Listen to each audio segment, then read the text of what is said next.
그 외국인 사위, 처음에 따님이 이제 외국인하고 결혼한다고 했을 때 어떤 생각이 드셨어요? 저는 무조건 반대를 했었죠. 왜냐하면 한국에도 멋진 그 남자 하필이면 왜 외국인이냐. 그렇지. 그냥 말이 통하지 않을 거고. 음, 그래서 난 반대를 했는데 뭐 딸에서 이제 뭐 아빠 반대하면 안 하겠다는 어느 날 갑자기 이제 아빠 그 남자친구가 한국에 하면 그 제주도 여행을 오는데 우리 집에 하면 하룻밤 좀 자고 가겠다고 하더라고요. 저는 그때만 해도 전혀 그 생각을 못 했죠. 근데 그 친구가 이제 이제 남자친구였죠. 예, 그래서 이제 이제 보니까 그 당시에 애플사에 먼저 다니고 있었고, 그래서 사실 제가 이제 결혼을 하기 전에 우리 그 사이 될 사람한테 제가 영어로 면접을 받습니다.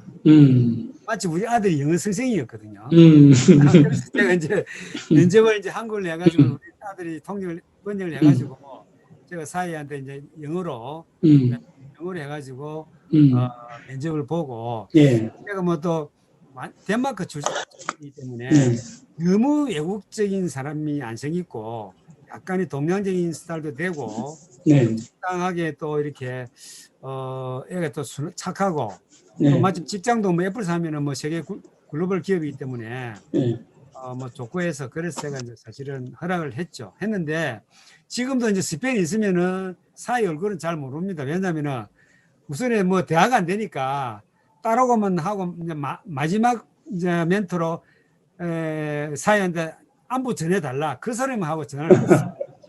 그러니까 지금도, 그러니까 이제 뭐, 외국인 사이도 괜찮으신 거죠? 지금은 뭐 이제 뭐 자주 이제 한국 사람 모양 정서적으로 그런 느끼지 못하고 내가 하고 싶은 말 못하고 이런 거는 조금 답답한 면은 있지만은 그래도 둘이 잘 살고 하니까 크게 뭐 그냥 좋습니다. 그럼 처음에 이제 집에 왔을 때 예. 면접 봤을 때 합격 기준에 들었나요? 예, 뭐 거의 뭐 들었다고 봐요. 그래서 제가 제일 중요한 건 그 면접의 키는 네, 사실은 제가 이제 뭐 다들 아버지가 그렇지만 딸 바보 아빠가 많잖아요. 그렇죠. 저도 저도 그럽니다. 마찬가지로 딸 네, 바보 아빠인데 그렇죠. 우리가 그 애플사에 외국에 있으면은 계속 외국 살면은 아빠 얼굴로 같이 못 사는데 아빠는 네, 딸하고 같이 사는 점 다른 사람이 사는 부럽더라. 음, 그 언제니가 한국에 들어서 살래? 내가 그걸 물어봤어요.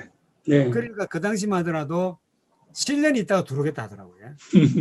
외국에서 7년 생활하다가 한국에 7년 있다 들어오겠다는데 지금 7년이 넘었거든요. 마음대로 안 되죠. 네, 마음대로 안 되죠. 그래서 네, 이제 애플사 지사가 일본에 있고 중국에 있습니다. 네, 한국에는 없습니다. 음, 그래서 이제 뭐 가까운 중국이나 일본만 오더라도 그렇죠, 그렇죠, 내가 좀 이렇게 쉬울 텐데 그렇죠. 네, 참 저 멀리 스페인에 있으니까 가기도 힘들고 더구나 요즘 코로나19로 인해 예, 가지고 올해 그렇죠. 단기간에 가려고 했는데 가지도 못하고 영상 통화만 하고 막 그렇게 지내고 있습니다.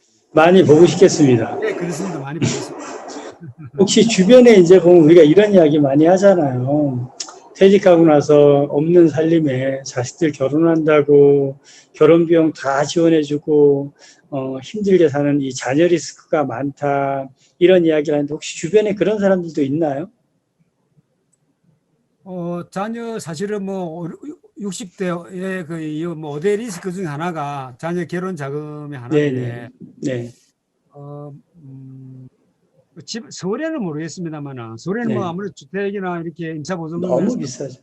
네. 너무 비싸기 때문에 근데 지방만 하더라도 음, 사실은 1억 전후 하면은 네. 충분하게 결혼 자금으로 아유, 그 되기 때문에 정도면. 네. 아직 지방에서는 뭐 자녀 결혼을 해가지고 뭐 그 노 리스크를 그 부담하고 있다는 친구는 아직까지는 그래 보지는 못한 것 같습니다. 지방이어서 그런지 몰라도.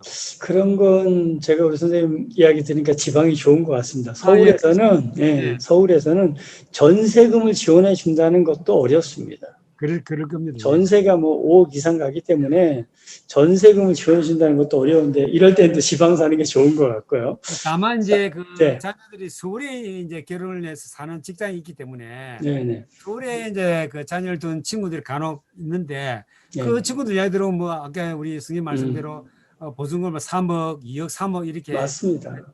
지원을 해주는 분은 조금 어려운, 뭐 말은 안 하지만은 네, 내심으로 어려움을 당하는 분이 좀 그렇죠. 간혹 있는 걸 느끼고 있습니다. 요즘 이제 우리나라 대한민국이 올해도 굉장히 문제가 있었던 게 이제 우리 금융 전문가이시니까 네네. 집값도 너무 올라가고 지금 이제 주식도 뭐 엄청나게 올라가고 이러는데 이 금융 전문가 입장에서 우리 그 5060 세대들이 너무 부동산 또는 뭐 주식 이런 쪽에 몰입하고 있는 거는 또 어떻게 보시나요? 그래서요, 요즘 참 이제 금리도 0%대 네, 수준이고, 은행에 금리가 너무 낮으니까. 일을 예금하면은 세금을 공제하면은 3만 5천 원밖에 안 되거든요. 그래서 이제 은행에 예금해서는 생활을 할 수가 없을 거고, 네, 이제 그러다 보니까 이제 투자 개념으로 네, 주식을 한다든지 부동산을 이제 투자를 하게 되는데, 네, 사실은 이제 뭐, 그 자금, 은퇴 자금이 없다면은 저는 이제 자산 관리를 재테크 강의를 하면서 주식 투자는 좀 반대를 사실은 합니다. 왜냐하면은 이 주식 투자는 자체가 투기의 성질이 간혹 다분히 있기 때문에 우리가 네, 부동산 투자를 하면 현장에 가서 답사를 한다니 하는데 주식 투자하면 원칙적으로는 그 주식의 회사를 방문을 하고 그다음에 그 경영자를 어떤 사람인지도 알고 재무제표를 분석을 해가지고 주식 투자를 해야 되는데 실제로 그렇지 않지 않습니까? 그죠? 그럼, 네, 그래서 그런 측면에서 본다면은 넘따라 자에 가지 말고 주식 투자는 사실은 좀 불안하기 때문에 가급적이면 주식은 투자를 하지 말라고 저는 이제 재테크 강의를 그리 하고 있습니다만은 지금 뭐 동학개미나 서학개미 해가지고 2030 세대들도 주식 투자를 하고 있습니다만은 그건 아니면 개인에 따라서 좀 뭐 다르다고 판단이 되고 너무 이제 부동산에 투자를 많이 하게 나중에 사실은 뭐 억대 뭐 거러지라든지 그다음에 뭐 억대 도산이라는 말이 나오듯이 유동자금이 많이 없다면은 그것도 부담이 되기 때문에 그 분배를 자산 분배를 뭐 조금씩 이렇게 나누어서 분산해서 투자를 하는 것이 어떻겠느냐. 어떤 한 종목에다가 몰빵하지 말고 분산해서 투자를 하는 것이 저는 제일 바람직스럽다 생각하고 모든 뭐 자산 전략가들 그렇게 말씀을 하고 있습니다만은 특히 그런데 말은 그렇게 들으면서도 실제로는 그래 행동을 안 하고 있더라고 보니까 그래서 그런 부분을 좀 유념해가지고 자산 관리를 좀 하면 좋겠다 하는 생각이 듭니다. 금융 전문가시고 은행 지점장으로 이제 은퇴를 하셨으니까 뭐 노후 준비에 대한 것은 다 완벽히 되어 계신가요? 서울 같은 경우는 이제 뭐 부부 기준으로 월 생활비가 300만 원 정도 있어야지 살 수 있다 이런 이야기를 많이 하는데 내가 네. 일하지 않아도 월 300 정도 나오는 시스템이 준비되어 있어야 된다 이런 이야기인데 그 부분 어떻게 잘 되고 계신가요?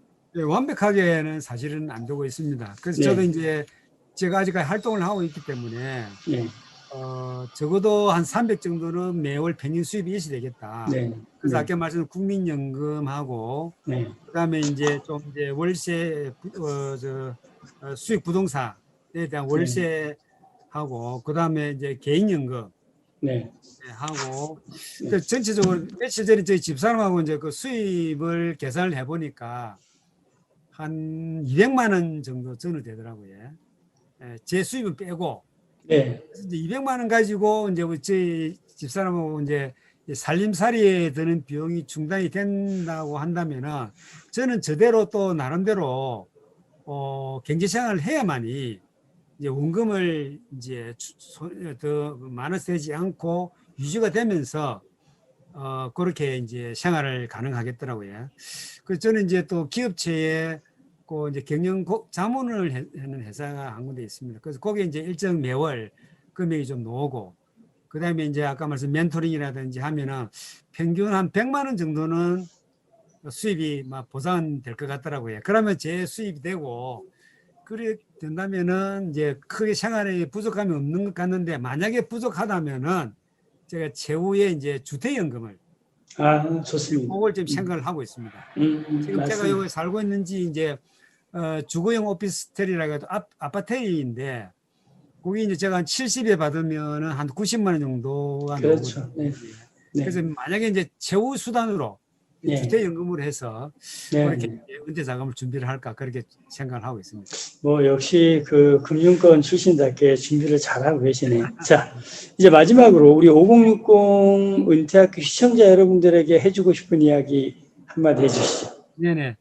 이제 5060 세대 여러분들 참 이제 내일 모레 멀지 않아서 이제 퇴직을 앞두고 또 퇴직하면 제2의 인생을 이제 준비를 해야 될 텐데 너무 이제 불안, 소조, 두려움 이런 마음을 좀 안 가졌으면 좋습니다. 저는 이제 먼저 이렇게 사회로 은퇴를 한 선배 입장으로서 보니까 처음에 저도 참 막연한 생각이었습니다만은 지나고 나서 보니까 굳이 그렇게 두려움을 가질 필요는 없겠다. 본인이 진짜 최선을 다하고 성실하게 준비를 한다면은 언제든지 어느 곳에서 제2의 그 잡이 항상 준비가 돼 있다는 걸 저는 제 개인적으로 그런 느꼈거든요. 그래서 너무 부끄러움을 갖지 말고 항상 그 준비된 마음으로 열심히 좀 공부도 하면서 그렇게 해 주시면 좋겠고요. 그다음에 이제 뭐니 뭐해도 사실 건강이 제일 중요하기 때문에 특히 이제 그 건강을 좀 지키면서 그다음에 최선을 다하고 성실히 한다면은 제2의 인생, 제2 은퇴는 뭐 없이 아주 그 훌륭하게 잘 남은 때를 잘 준비할 수 있지 않겠냐 그런 생각을 가지고 있습니다. 특히 올해는 코로나19로 인해 가지고 여러 가지 많이 어려움을 저 역시 마찬가지로 강의도 없어가지고 상당히 어려웠습니다만은 코로나19 잘 이겨내시고 새해는 좋은 일들을 많이 있고 행복하고 건강한 한 해가 되기를 간절히 소망하겠습니다. 네, 멀리서 이렇게 인터뷰에 응해 주신 우리 그 이상돈 선생님 감사드리고 새해에도 건강하시고 또 서울에 올라오실 기회 있으면 꼭 한번 들려주시기 바랍니다. 오늘 감사합니다. 네, 감사합니다. 안녕하세요. 너하나의 은퇴학교입니다. 오늘은 여러분들께 특별한 제안을 드리고자 이렇게 영상을 찍게 되었습니다. 자, 오늘 그 특별한 제안은 바로 이런 겁니다. 우리가 50대 살다 보면 네. 사실 참 속에 답답한 일들이 많아요. 네. 그런 이야기를 함께 나누어 주실 분들을 모집하려고 합니다. 네. 살다 보면 일단 50대쯤 되다 보면 직장에서 직장 상사하고의 갈등 문제, 그렇죠. 남편하고의 갈등 문제, 네. 시부모님하고의 갈등 문제, 네. 자녀들과의 갈등 문제, 친구 사이의 갈등, 속 터지는 일들 너무 많거든요. 네. 하지만 우리는 사실 그 얘기 못하고 살았거든요. 그렇죠. 그런 이야기를 들려주면서 누군가의 얘기를 듣고 네. 누군가가 또 공감을 받을 수 있고 네. 누군가가 위로받을 수가 있거든요. 그런 이야기를 함께 나누어 주실 분들, 여러분들을 모집하고 있습니다. 누구나 다 여러분이 갖고 있는 그 작은 이야기를 듣고 정말 한 사람의 인생이 바뀔 수도 있습니다. 여러분들의 의견 마구마구 기다리고 있겠습니다. 신청을 하실 분들은 아래 이제 링크 그렇죠. 누르시면 링크. 양식이 있거든요. 네. 그걸 써주시면은 은퇴 전략가님께서 직접 전화를 하셔가지고 그렇죠. 통화를 하시면 됩니다. 네네. 네, 저희 은퇴학교 많이 사랑해 주셔서 감사하고요. 앞으로도 많이 좋은 컨텐츠로 찾아뵙도록 하겠습니다. 고맙습니다.